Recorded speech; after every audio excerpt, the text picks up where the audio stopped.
அதே போல இந்தியா அனைத்து உள்ளாட்சி அமைப்புகளுடைய பிரதிநிதிகளே, இந்தியா கூட்டணியில் உள்ள திராவிடர் கழகம், காங்கிரஸ் பேர் இயக்கம், மார்க்சிஸ்ட் கம்யூனிஸ்ட் கட்சி, இந்திய கம்யூனிஸ்ட் கட்சி, சிறுத்தைகள் கட்சி, மறுமலர்ச்சி திராவிட முன்னேற்ற கழகம், மனிதநேய மக்கள் கட்சி, இந்திய யூனியன் முஸ்லிம் லீக், மக்கள் நீதி மையம், தமிழக வாழ்வுரிமை கட்சி, யாதவ மக்கள் இயக்கம், தலித் விடுதலை இயக்கம் உள்ளிட்ட அனைத்து தோழமை கட்சியை சேர்ந்த நிர்வாகிகளே, உறுப்பினர்களே, கழகத்துடைய செயற்குழு பொதுக்குழு உறுப்பினர்களே, மூத்த முன்னோடிகளே, இளைஞர் அணி உள்ளிட்ட அனைத்து அணிகளுடைய நிர்வாகிகளே, உறுப்பினர்களே, பெரியோர்களே, இங்கு பெருமளவில் கூடியிருக்கக்கூடிய, எழுச்சியாக கூடியிருக்கக்கூடிய தாய்மார்களே, அக்காக்களே, தம்பிகளே, தங்கைகளே, பாட்டிகளே, அம்மாக்களே, முத்தமிழர் டாக்டர் கலைஞருடைய உயிரினும் மேலான அன்பு உடன்பிறப்புகளே, அத்தனை பேருக்கும் முதல்ல என்னுடைய வணக்கத்தை நான் தெரிவித்துக் கொள்கின்றேன். நான் இங்க வந்தது நம்முடைய சென்ற முறை நாடாளுமன்ற தேர்தலுக்கும் அந்த பிரச்சாரத்தில் ஈடுபட்ட அண்ணாதுரைக்கு வாக்கு கேட்டேன். சென்ற முறை 3,05,000 வாக்கு வித்தியாசத்துல அவரை ஜெயிக்க வச்சீங்க. மிக சிறப்பாக செயல்பாட்டார். நாடாளுமன்றத்திலையும் சரி, உங்களுடைய மக்கள் பிரச்சனை, உங்க தொகுதி பிரச்சனைய தினமும் நாடாளுமன்றத்தில் மிக சிறப்பாக செயல்பட்டார். அதே போல கழக பணி, இளைஞரணி பணியிலும் மிக சிறப்பாக செயல்பட்டார். அதனால்தான் உங்களுடைய ஆதரவு இருக்கிறதுனாலதான் அண்ணா உங்களை தானே திட்டுறாங்க பின்னாடி. கொடி தானே மறைக்குதுன்னு நான் பேசி முடிச்சதுக்கு அப்புறம் நீங்க.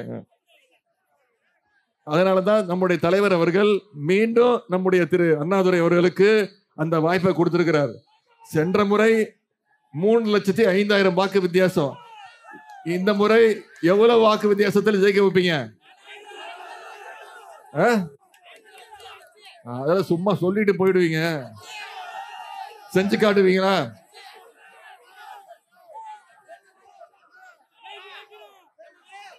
என்னம்மா பிரச்சனை?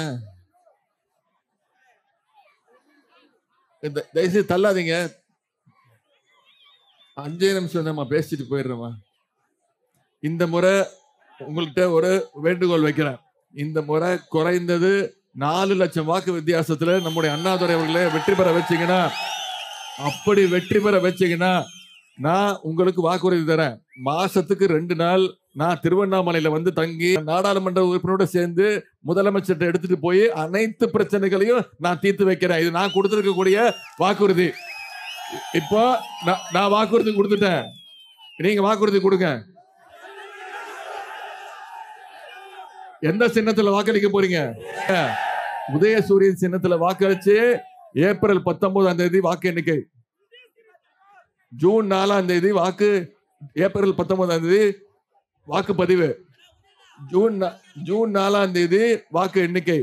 வெற்றி பெற்றுவோமா? நாட்டிலே நான் இங்க அமைச்சராக வரல, நட்சத்திர பேச்சாளராக வரல. நான் என்ன தெரியுமா வந்திருக்கேன்?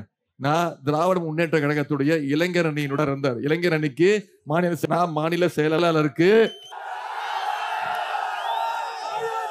இங்க வந்திருக்கக்கூடிய இளைஞர் அணி தம்பிமார்கள், மற்றவங்க எவ்வளவு நம்ம உங்க மாவட்ட செயலாளர் சொல்ல, இந்த வெற்றிக்கு முழு காரணம் தூக்கம் போயிடுச்சு. ஒன்றிய ரூபாய் ஆட்சியர் அலுவலகத்துல மக்கள் சேமிப்பு கிடங்கு உள்ளது. லட்சம் மதிப்பீட்டுல சாலை லட்சம் மேம்பாலம் கட்டும் பணி நடைபெற்ற மதிப்பீட்டுல மக்களவையினர் கலைஞர் அவர்கள், மகன் முத்துவேல் கருணாநிதி ஸ்டாலின் அவர்கள் தரும் வகையில ஏற்றுமதி மையம் அமைக்கப்படும். 10 ஆண்டுகளாக நிறுத்தப்பட்டுள்ள திருவண்ணாமலை சென்னை தினசரி திருப்பி நம்முடைய ரூபாய்க்கு கொடுப்பேன் சுங்கச்சாவடியே. அதுக்கு ஏன்னா உதாரணம், தலைவர் அவர்கள் நம்ம பொறுப்பேற்கும் போது 2021 ஆட்சி பொறுப்பேற்றோம். அப்போ கோவிட் பெருந்தொற்று 2வது பேரலை. உங்களுக்கு தெரியும் மோடி என்ன பண்ணாரு? ஒண்ணுதான் பண்ணாரு. கோவிட் பயந்து ஓடி போயிரும் சொன்னாரா இல்லையா? நீங்க நிறைய பேர் பண்ணிருப்பீங்கல்ல, பண்ணீங்களா? கோவிட் இந்தியாவுக்கே வழி. அப்போ தேர்தல் வாக்குறுதி திட்டம் பஸ் ஃபுல்லா பேர சொல்லி ஸ்டாலின் பஸ் தான் கூப்பிடுறாங்க. அது மட்டும் இல்ல, 1ஆம் வகுப்புல இருந்து 5ஆம் வகுப்பு வரை படிக்கக்கூடிய குழந்தைங்க காலையில ஸ்கூலுக்கு வரனா அவங்களுக்கு கல்வி ஊக்கத்தொகை மாதம் 1000 ரூபாய் ஊக்கத்தொகை புதுமை பெண் திட்டம் இது வரைக்கும் மக்கள்கிட்ட எடுத்து கொண்டு போய் சேகமா கொடுப்ப சொல்றோம். சாதனை ஈடுபடுவாரு, சாதனைகளை சொல்லுவாரு. மக்கள் ஈடுபட்டு